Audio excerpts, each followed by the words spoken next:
Ford High School Weekly is brought to you by your Oklahoma Ford dealers. Ford is the best in Oklahoma. And by Rib Crib, smoking good stuff since '92. Welcome to Ford High School Weekly. I'm your host, Deon Amade. We got a special guest this week, here to talk about the Jenks Trojans' recent 6A1 state championship and how they earned that gold ball, their head coach, Keith Riggs. Now, we all know the Trojans went ahead and got that gold ball this year. How excited were you to get the year, kind of over with and go ahead and capture another gold ball and put it in the trophy case? Well, it's such a rush of emotions coming down to the end of a game. All the work that's put in, you start working on the season in January. This time, last year we started working on the 2021 campaign. And so to see all of that hard work, all of the sacrifices, all of the things that went into the season that our kids put in, our coaches put in, it's indescribable. So when you were going to that game, like what was the kind of realization that, hey, this is a team that can compete for a gold ball? Well, we felt really good about, we had a number of guys coming back from the previous year in 2020, especially on defense. We felt really good about our defense going into the season. And they played lights out from the first game all the way through the championship game. And offensively, we started out a little slow, but we saw the potential there in our offense. And certainly as the season went on, they really gelled and came into their own as well. What do you think was the reason for the slow start offensively? Well, a number of things. Some new starters. The schedule we played, I'd say, have a little bit to do with it. We played three outstanding teams in our non-district play. Mansfield Summit, who made it to the semifinals in Texas.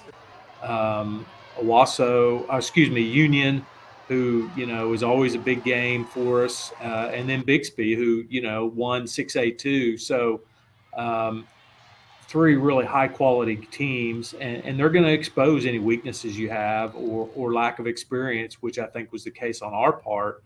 But those games were so valuable to our team to understand where we're at, the things we need to improve on, and the things that we're good at and need to just, tweak and improve as we can. Man, you had some pretty big additions in that offense as well, like you mentioned. I mean, Jaden Carroll, the starting running back, who did a tremendous job when he got going, and also the quarterback position was kind of, you didn't know where you were going to go at the beginning of the year with that one. But what kind of led you to that decision, and what kind of impact did Jaden Carroll have on your offense this year?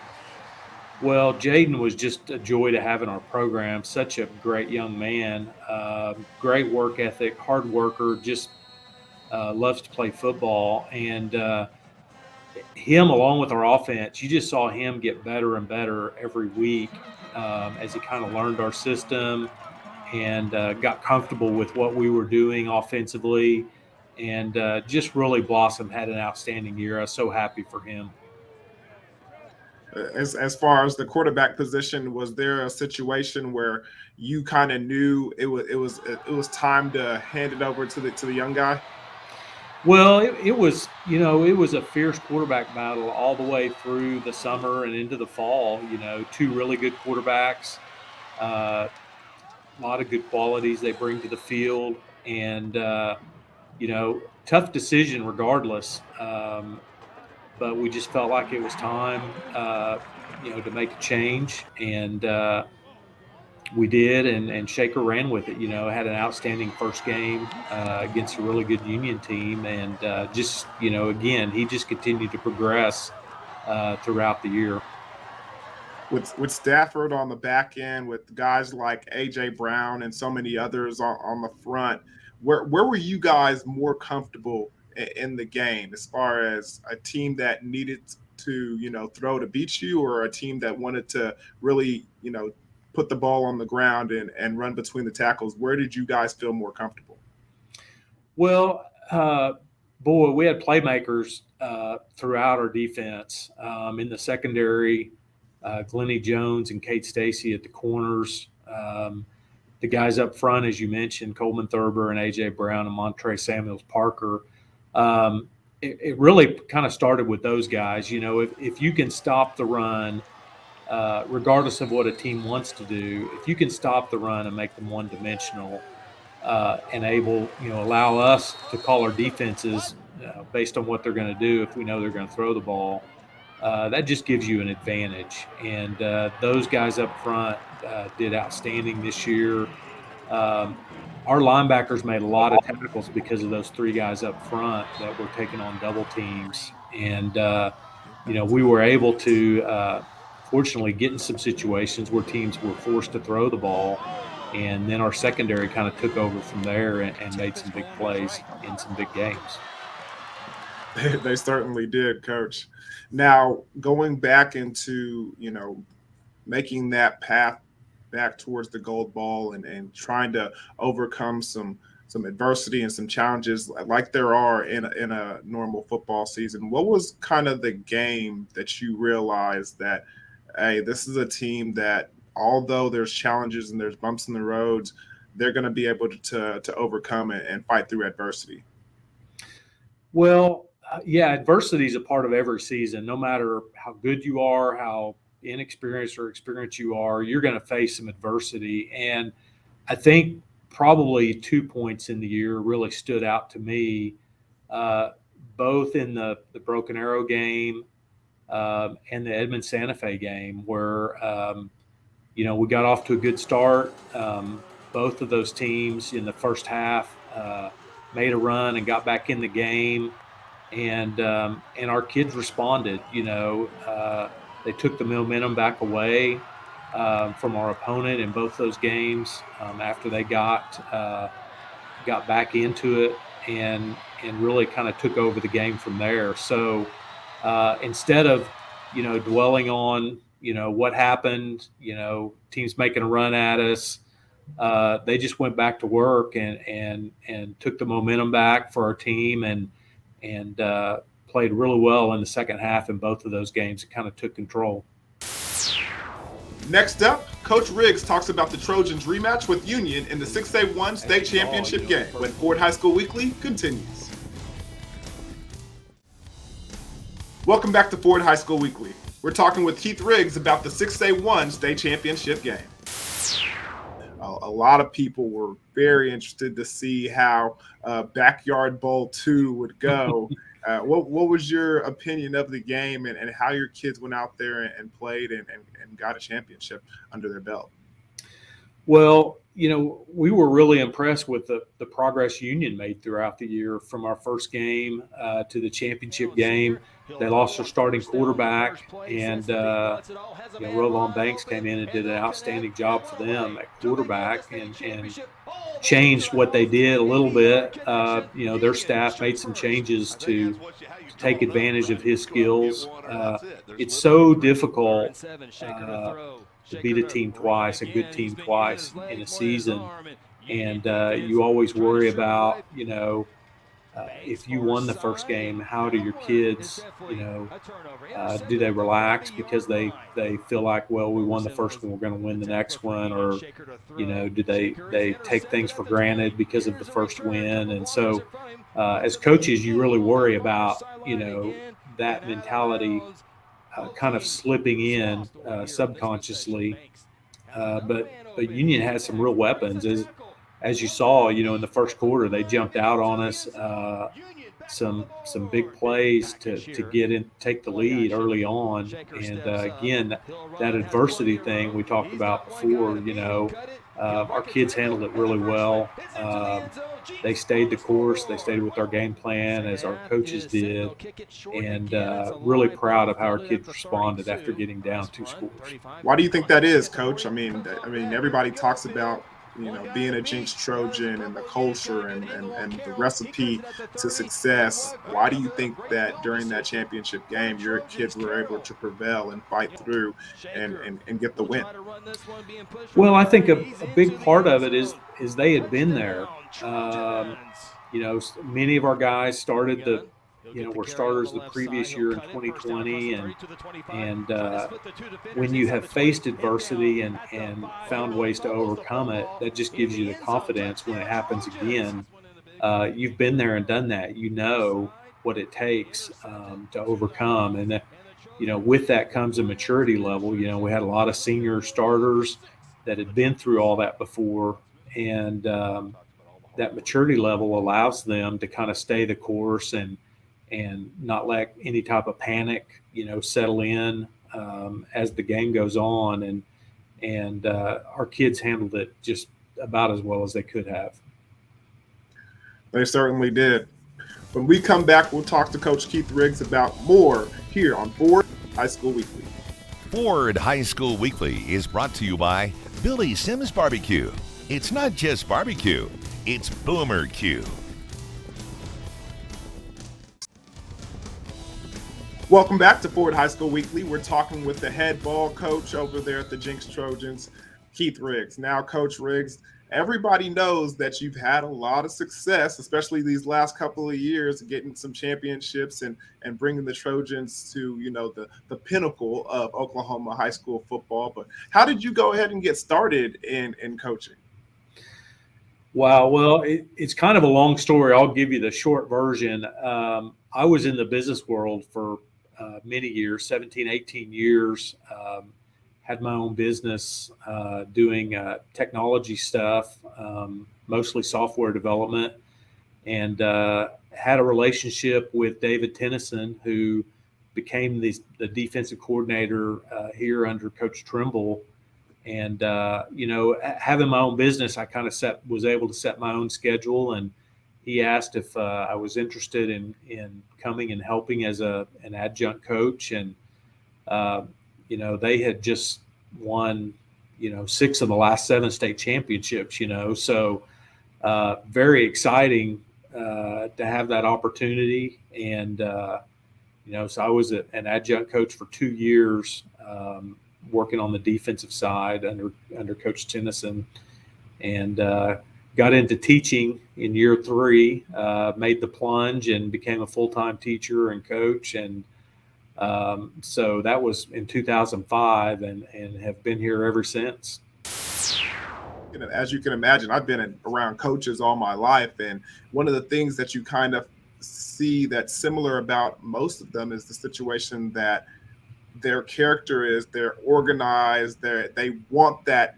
set schedule where I'm doing something at 7:15 or to 7:18. Like I played at Oklahoma State. You got to see when we go on the road games and you see our itinerary, it's mapped out by the minute. So if you're not like that, then how is that is it kind of hard for you to kind of organize the schedule for the team and what you guys have to do as far as going on road games and different stuff like that?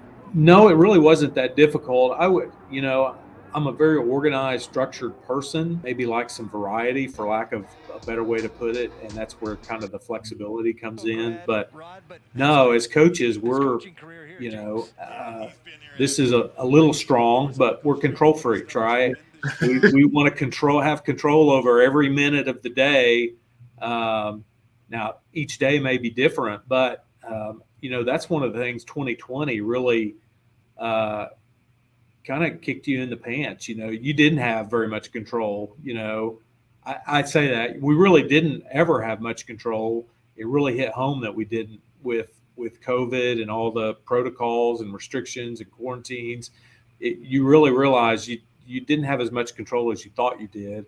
But no, we, as coaches, we love to have control of our schedule, right? Yeah. You hit the nail right on the head right there, Coach. Well, with that being said, you mentioned flexibility in your schedule back in your past, and it seemed like you had some flexibility in that schedule, unwanted flexibility in 2020 and through some of the pandemic. So what do you do during your free times when you got some downtime or when you want to have fun or just relax? Well, more than anything, it's just spending time with family. As coaches, football season takes up a lot of our time, and and we have got to have amazing women in our life and family in our life to even get through it. And every coach will tell you that their wife and their kids are just amazing in the support they provide throughout the season. And so it's good to catch up and have some family time. My daughters are grown up and out on their own, but we all love to still travel together and love to go hiking and visit state and national parks and anything to kind of get out and relax but anything we're doing with family is relaxing to me, and that's a big part of the off season. Well, when we come back, we'll have more with Coach Keith Riggs here on Ford High School Week. Welcome back to Ford High School Weekly. We're talking with Coach Keith Riggs of the Jenks Trojans. Now, Coach, the recruiting world is something that everybody loves to talk about, but we never get the side from the head coach and how that world is for you guys. So how has recruiting changed since you've been a head coach in recent years? Well, the first thing that really stands out is just, COVID. When coaches, NCAA went to the, unending dead period, coaches couldn't get out and travel and come on site and visit with us and see our kids practice. That had such a huge impact. And it really impacts those guys. Your 5-star guys, everybody's going to know about and everybody's going to recruit and offer. But your other guys that maybe have a big growth spurt from their junior, senior year, but a coach isn't on site to see them, how they practice and how big they are in person. Those were the kids that kind of really affected, I think, with COVID. But, it's so exciting to me to see our kids recruited. And the level they're recruited at, to me, really doesn't matter. I mean, you want to get the best offer for them, you can. But, to get your school paid for and have that college degree and go, if they're going to play at the next level, they love playing football. So to get to continue to play football and do something they love, it's exciting. It can be exasperating at times and some anxiety about, am I going to get the offer I want?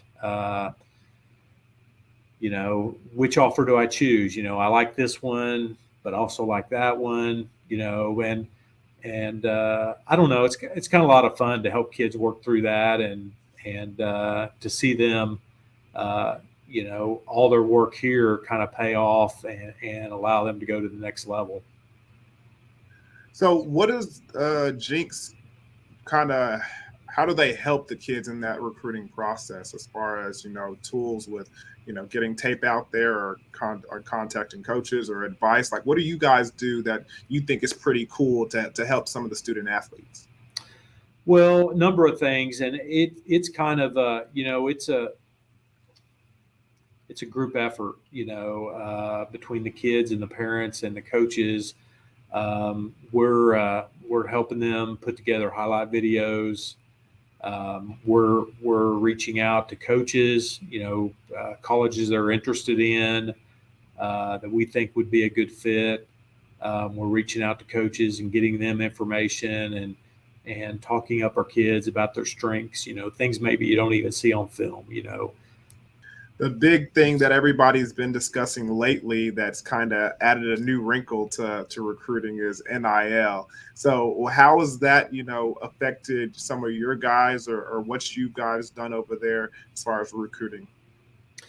Well, I think the verdict's still out on how it's going to affect, your high school kids. Certainly your, really high level 5-star kids are going to start looking at that. I mean, as evidenced by the South Lake Carroll quarterback, who left high school early and signed an NIL deal. But I think that's going to play out over a few years, how the real impact is. I don't think anybody really knows just yet, since it's so early in the process. Now football season's kind of in the books. I mean, you're wrapping up the recruiting cycle and everything that's going on. So what's your duties now in the off season? Well, January is a big recruiting month with National Signing Day in February. So there'll be a lot of talking with coaches and getting our off-season program for our underclassmen going. They're working hard, getting ready for the 2022 season right now.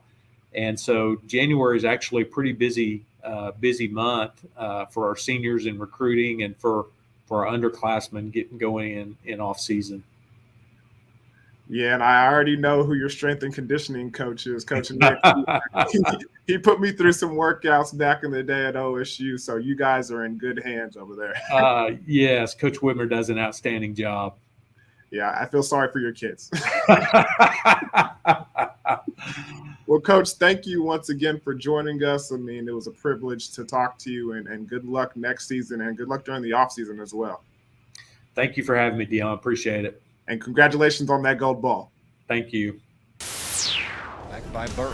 Direct snap to Presley, right side. Oh, it's Kirby up there helping block for him. He's got a first down and more. He's going to be gone. Be sure to go to yourview.com/OK for highlights and replays of the Ford Game of the Week. And check out our podcast and past episodes at yourview.com/OK. Follow every girls and boys game of the Jenks Union Invitational Basketball Tournament on YourView. Thursday and Friday, catch all the preliminaries from Jenks and Union beginning at 4 p.m. Saturday, the tournament wraps up with 8 games at Jenks starting at 10 a.m. through the girls and boys championship games at 7 and 8:30 p.m. Check it out at YourView on the Contour app and watch yourview.com. Only the best in Oklahoma, like Jenks head coach Keith Riggs, make it to Ford High School Weekly. So thank you for watching, and until next time, I'm Dion Amade. Ford High School Weekly has been brought to you by your Oklahoma Ford dealers. Ford is the best in Oklahoma. And by Rib Crib, smoking good stuff since '92.